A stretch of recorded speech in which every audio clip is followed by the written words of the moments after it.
बहुत स्वागत है। सर, पहला सवाल बच्चों का है। मध्य विद्यालय बांका के ये बच्चे हैं। पहला इन्होंने कुछ सवाल जो पूछे हैं उसमें हमें जो पाठ्य सामग्री यथा किताब, कॉपी, अन्य शिक्षण सामग्री जो विभाग के द्वारा प्रदान की जाती है, यदि वो सामग्री सत्र के आरंभ के पूर्व प्राप्त हो जाए तो पढ़ाई करने में ज़्यादा सुविधा होगी। एक सवाल है, जैसे प्राइवेट स्कूलों में कंप्यूटर की शिक्षा छोटे कक्षाओं में दी जाती है, यदि हमारे विद्यालय में भी व्यवस्था हो जाए तो हमें विद्यालय आने में अच्छा लगेगा। सांस्कृतिक कार्यक्रम हेतु यदि एक बड़ा सा हॉल व स्टेज विद्यालय में हो तो कार्यक्रम करने में आनंद आएगा। और खेलना हम बच्चों का सबसे ज़्यादा पसंद है, परंतु विद्यालय में खेल का मैदान नहीं होने से हम लोग खेल की घंटी का समुचित उपयोग नहीं करते। सबसे पहला जो प्रश्न पूछा है कि जो सामग्री है, किताब है, पेंसिल है, कॉपी है, बैग है, इस बार हम लोग का यह उद्देश्य और टारगेट भी है कि 1 अप्रैल को जैसे ही आप लोग पहली क्लास में जाएंगे तो जैसे प्राइवेट स्कूल में बच्चे नए किताब, नए सभी सामग्री के साथ जाते हैं, इस बार आपको सामग्री मिलेगी। और हम यह भी कोशिश में हैं कि जो यूनिफॉर्म है, जो वर्दी है, जो ड्रेस है, वो भी आपको समय पे नए क्लास जाने के तुरंत ही उसी दिन आपको मिल जाए, ताकि आप नए ड्रेस में, नए किताबें, नए बैग के साथ आप नए स्कूल में जाएंगे। तो ये हम लोग का उद्देश्य है और हम लोग का टारगेट है, और हम उम्मीद करते हैं कि आपको 1 अप्रैल 2025 में ये सब सामग्री उपलब्ध हो जाएगी। जहाँ तक आपने कंप्यूटर ज्ञान की बात की है, हम लोग 8वीं क्लास तक हम लोग कंसंट्रेट अभी कर रहे हैं, और जूनियर क्लासेस में थोड़ा हम लोग का अभी भी इंफ्रास्ट्रक्चर का इशू है। कंप्यूटर कहाँ लगाएंगे, क्या है, क्लासरूम्स का भी अभी अभाव है। लेकिन हम लोग कोशिश में लगे हुए हैं कि कहीं मोबाइल, मतलब कंप्यूटर लैब विभिन्न स्कूल में जाएगी, थोड़ा ज्ञान देंगी कि कैसे कंप्यूटर होता है। कंप्यूटर शिक्षा के मोबाइल क्लासरूम का हम लोग व्यवस्था करने की कोशिश में हैं, ताकि प्रखंड में कम से कम घूमे, तिथि निर्धारित हो, ताकि जो छोटे बच्चे हैं, प्राइमरी स्कूल के भी बच्चे हैं, जहाँ पे कम से कम क्लासरूम नहीं है, कम से कम ये मोबाइल कंप्यूटर वैन बहुत जगह है जिसमें 10-15 कंप्यूटर रहते हैं, बच्चे चढ़ जाते हैं उस कंप्यूटर वैन में और अपना कंप्यूटर ज्ञान करते हैं। तो ये हम लोग ट्रायल के रूप में हम लोग ट्राई कर रहे हैं कि कम से कम प्रखंड स्तर पर वैन उपलब्ध हो और ये विभिन्न स्कूल जाए और वहाँ पे कंप्यूटर में छोटे बच्चों को कंप्यूटर सिखाएंगे। और जहाँ तक बात मैदान की है, तो मैं कुछ स्कूल में गया भी था जहाँ पे जगह की कमी थी, तो हम लोगों ने डीएम को यह अनुरोध किया है कि अगल बगल जो ज़मीन खाली पड़ी है उसको खाली करा के, मतलब उसको मैदान के रूप में डेवलप करके स्कूल के साथ संबद्ध किया जाए। हो सकता है कि स्कूल के अंदर ना हो, किंतु अगल बगल मैदान हो। और हम लोग का यह उद्देश्य है कि स्पोर्ट्स एक्टिविटी जो है स्कूल की, वो बहुत ही सीरियस हो और कंपलसरी हो। तो स्कूल के अगल बगल कोई मैदान अगर होता है, उसको खाली करा के, उसको समतल करा के, उसको स्कूल के उपयोग में लाया जाए, यह हम लोग डीएम को आदेश दे रहे हैं। एक ये सांस्कृतिक कार्यक्रम के लिए बड़ा हॉल चाह रही हैं सर? देखिए, हॉल का है, अभी धीरे धीरे होगा, मतलब कोशिश में है। पहले हाई स्कूल में होगा, फिर उसके बाद होगा, बट अभी जगह का अभाव है। बट मैं सोच सकता हूँ कि यह समस्या है हॉल की, तो धीरे धीरे होगा, उम्मीद करिएगा। लेकिन मैदान सबसे आसान काम है। मैदान स्कूल के बाहर भी हम लोग मैदान उपलब्ध कराने का प्रयत्न करेंगे। Thank you sir. एक बच्ची है तन्नू कुमारी, पीएन एंग्लो स्कूल से है। सर, स्कूल में कुछ बच्चों द्वारा मोबाइल का इस्तेमाल किया जा रहा है, इस पर रोक लगाई जाए। ये हमारे जो बच्चे हैं, जिस स्तर के बच्चे हैं, उनको मोबाइल का तो मेरी जानकारी में अफोर्ड नहीं कर पाएंगे स्कूल में लाने के लिए। लेकिन ये गलत बात है कि बच्चे स्कूल में मोबाइल लाते हैं। ये अभिभावक को भी इंश्योर करना चाहिए कि ऐसे बच्चों को मोबाइल नहीं दिए जाएं, और ताकि वे स्कूल में अंदर ले आएँ। और हम लोग कोशिश करेंगे कि सरप्राइज चेकिंग रखें। अब रोज़ हम चेकिंग तो लगा नहीं सकते हैं कि रोज़ सबका बैग चेक किया जाए, लेकिन इंस्ट्रक्शन ज़रूर दे सकते हैं कि अगर बच्चा मोबाइल किसी कारण से लाना ज़रूरत भी पड़ जाए तो कहीं जमा करके रखेगा और स्कूल समाप्ति के बाद ले जाएगा। और स्कूल में मोबाइल ऑब्वियसली अलाउड नहीं है। मतलब ये बहुत ही स्ट्रिक्टली अलाउड नहीं है। जी।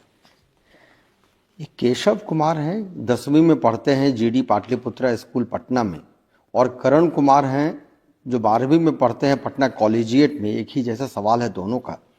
विद्यालय में पुस्तकालय होने से पढ़ने में सुविधा हो रही है सर, परंतु विद्यालय से पुस्तक इशू भी किए जाएं तो और बेहतर होगा। हम लोगों ने ऐसा कोई रिस्ट्रिक्शन नहीं लगाया, ये हेडमास्टर पर निर्भर है कि किताब इशू हो नहीं हो। और मैं चाहूँगा कि बच्चे स्कूल में, बच्चे घर किताब लेके जाएं और पढ़ के अगले दिन या 2-3 दिन में वापस करें।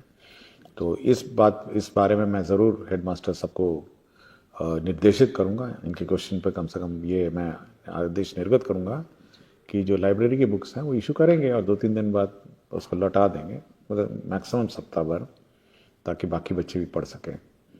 लेकिन मैं अनुरोध ये करूँगा कि जब इशू करके ले जाएं तो समय पर किताबों को लौटाए भी, ऐसा नहीं कि महीने महीने रख लें, क्योंकि सभी बच्चों के उपयोग की किताबें हैं। जी। एक सवाल है, केशव कुमार हैं, 10वीं में पढ़ते हैं। इनका सवाल है, विद्यालय में कक्षा 10 के 2 सेक्शन हैं, ए और बी, वहाँ पोशाक राशि मिल चुकी है, जबकि उसी कक्षा के अन्य 2 सेक्शन सी और डी में यह राशि नहीं मिली है।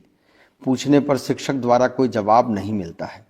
एक और सवाल है इनका कि लगता हुआ विज्ञान प्रयोगशाला होने के बावजूद भी इसका इस्तेमाल नहीं कराया जा रहा है। देखिए, पोशाक की राशि हम लोगों ने सबको कहा है देने को, और ये कंप्लेन आई है। हम लोगों ने जो जिला शिक्षा पदाधिकारी है उसको कहा है, और उम्मीद करते हैं कि सप्ताह भर में आपको राशि मिल जाएगी।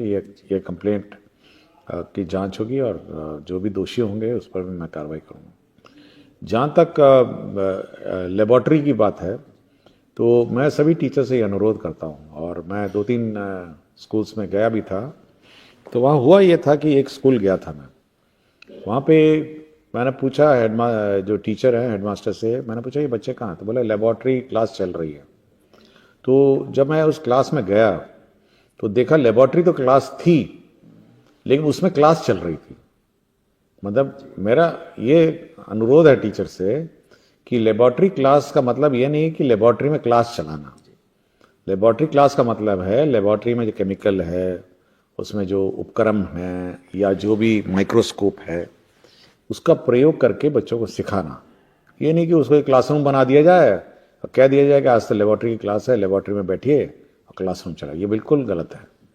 तो ये जो भी टीचर हैं, हम लोग चेक करेंगे, और फिर एक बार इंस्पेक्शन टीम जाएगी और ये चेक करने जाएगी कि ये वास्तव में क्या हो रहा है और क्यों लेबॉर्ट्री का काम नहीं हो रहा। और मैं जब भी जाता हूँ 2-3 चीज़ें ज़रूर चेक करता हूँ कि लेबॉर्ट्री में माइक्रोस्कोप चालू हालत में है, केमिकल्स हैं केमिस्ट्री लैब में, और वो जो फ्लेम है, जो गैस है और फ्लेम है, वो उपलब्ध है या नहीं, फिजिक्स लेबॉर्ट्री में बैटरी है या नहीं। ये 2-3 चीज़ें मैं ज़रूर चेक करता हूँ कि बैटरी, अगर बैटरी नहीं हुई तो फिजिक्स लैब क्या चलेगा, अगर फ्लेम नहीं है तो क्या आप केमिस्ट्री करेंगे।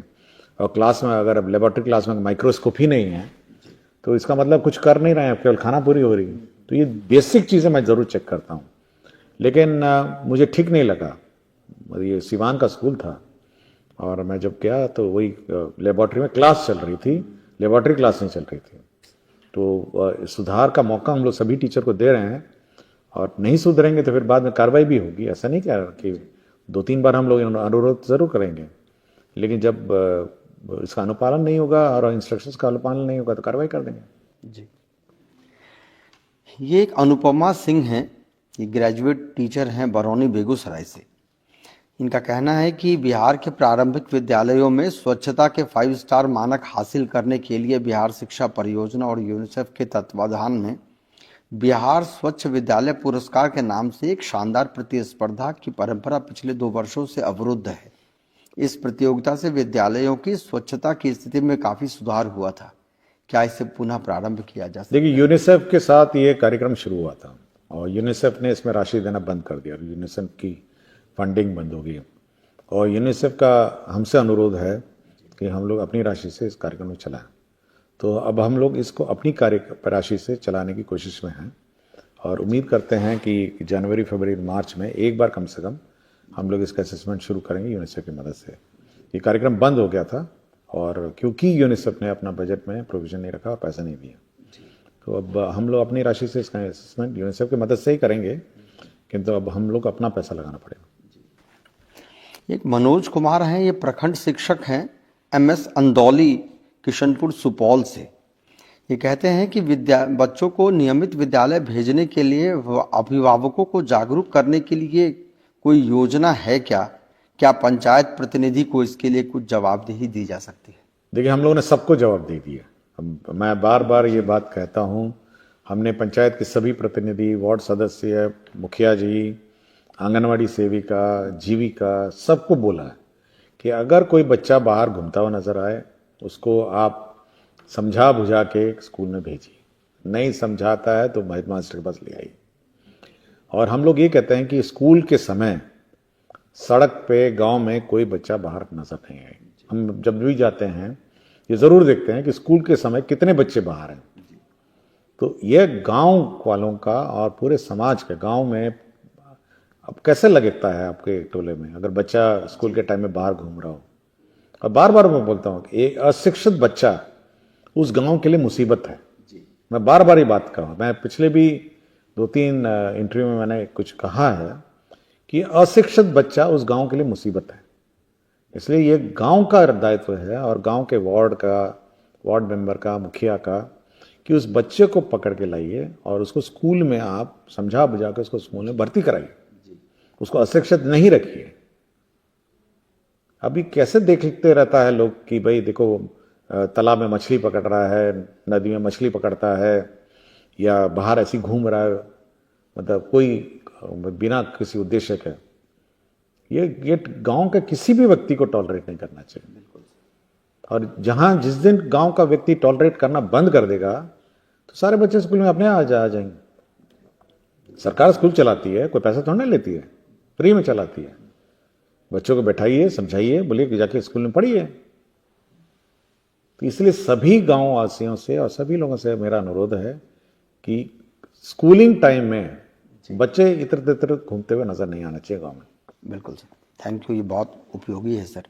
मोहम्मद अजहर हुसैन हैं, स्कूल टीचर हैं। It is generally seen in government schools that only below average financially students get involved because of some major factors, and one of the major factor that is that a huge difference is in the function of MDM that is only served on floor, which gives a sense of poverty, ugliness and filth. Why can't government make arrangement like mess where students can have their meals sitting on table in a separate room like in private residential schools? Kindly consider this. देखिए, यह गलत भावना है कि सरकारी school में गरीब बच्चे पढ़ते हैं। और अगर हम लोग अपना यूपीएससी का लिस्ट देखें, आईएएस का, आईपीएस का, तो बहुत सारे बच्चे हैं जो गवर्नमेंट स्कूल से पास आउट हैं। तो यह बिल्कुल गलत धारणा है कि केवल गरीब, सभी लोग पढ़ते हैं। और प्राइवेट स्कूल हर गांव, हर पंचायत में और हर मोहल्ले में नहीं है। बिल्कुल। और सरकारी स्कूल हर गांव में है, मोटा मोटी 80,000 के करीब हैं हर गांव में। तो इसलिए यह बिल्कुल मतलब गलत है कि गरीब आदमी, सभी बच्चे पढ़ते हैं। और जहाँ तक बात यहाँ की है कि मिड डे मील की बात है, देखिए गांव की जो व्यवस्था है, मतलब ठीक है, जगह अगर होती तो मेस होता, अलग कमरे होते तो मेस भी हो जाता, टेबल भी हो जाता। हम लोग तो स्कूल के क्लासरूम के लिए टेबल हम लोगों ने लगाया, और वो भी बहुत सरकार ने अपनी पूरी राशि ताकत लगा के सभी स्कूल के क्लासरूम में आपके बेंच और डेस्क लगा दिए। लेकिन अगर हम लोग को मतलब बेंच अलग से मेस बनाना होगा तो उतने ही बच्चों का फिर टेबल और चेयर लगाना पड़ेगा। बिल्कुल। क्योंकि बहुत ही एक तो खर्चीला है और एक तो इंफ्रास्ट्रक्चर का और इशू है। अभी तो बच्चे ने मतलब क्या कहते हैं, कल्चरल कार्यक्रम, मतलब सांस्कृतिक कार्यक्रम के लिए कमरा मांगा है, तो वो सब कहाँ से होगा। लेकिन एक अच्छा फीलिंग रहता है। मैं भी जाता हूँ मिड डे मील में तो पंगत में बैठता हूँ, और गांव में जाता हूँ तो पंगत में बैठता हूँ, और मेरी अपनी बारी आती है। जैसे मैं जब भी जाता हूँ तो बच्चे बैठे रहते हैं, तो मैंने कहा ठीक है, जब वो खा लेंगे तो मैं अपनी पंगत में बैठूंगा। तो बच्चों के साथ पंगत में बैठ के आराम से बैठ के खाने में अपना मज़ा है, और ज़मीन में बैठ के खाने का एक साथ मतलब कंधे से कंधा मिला के, मतलब सभी वर्ग, सभी धर्म के बच्चे जब एक साथ बैठ के खाते हैं और बड़ा अच्छा लगता है। जी। और कोई थोड़ा आदत हम लोग को जो पुरानी अपनी ट्रेडिशनल आदत है तो उसकी याद आती है। तो अच्छा लगता है।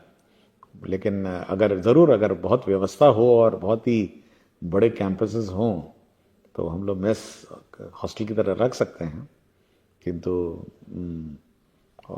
यह व्यवस्था मेरे ख्याल से एक सामाजिक इक्वालिटी की बात है कि सभी बच्चे सभी धर्म के सभी वर्ग के एक साथ बैठ के खाते हैं। और मैं कहता हूँ कि सफाई रखिए, ये नहीं कह रहा हूँ कि गंदगी में बैठ के खाइए, बिल्कुल सफाई रखिए, चद्दर बिछाइए और पंगत में खाइए। बहुत सही कहा है सर, शुक्रिया सर। एक सवाल है सर, अभिषेक कुमार हैं, बीपीएससी टीआरई वाले शिक्षक हैं, पॉलिटिकल साइंस के। सर मैं राजनीति शास्त्र कक्षा 11वीं 12वीं का अध्यापक हूँ। मेरा प्रश्न यह है कि क्या बच्चों की तरह शिक्षकों का भी एक अलग यूनिफॉर्म नहीं होना चाहिए?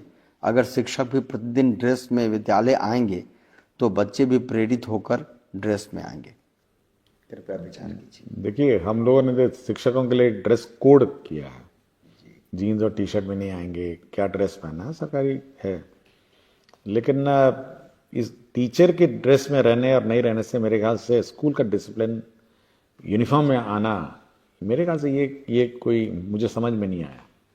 क्योंकि सब जगह जहाँ पे भी देखते हैं यूनिफॉर्म में, बच्चे तो यूनिफॉर्म में रहते हैं और जो भी टीचर्स हैं वो अपना अनुसार आते हैं, अपने ड्रेस के अनुसार आते हैं जो सरकार निर्धारित करते हैं। हम लोग को कोई विचार नहीं, बिल्कुल विचार नहीं है कोई यूनिफॉर्म टीचरों का बनाना। अपना जो व्यवस्था है, जो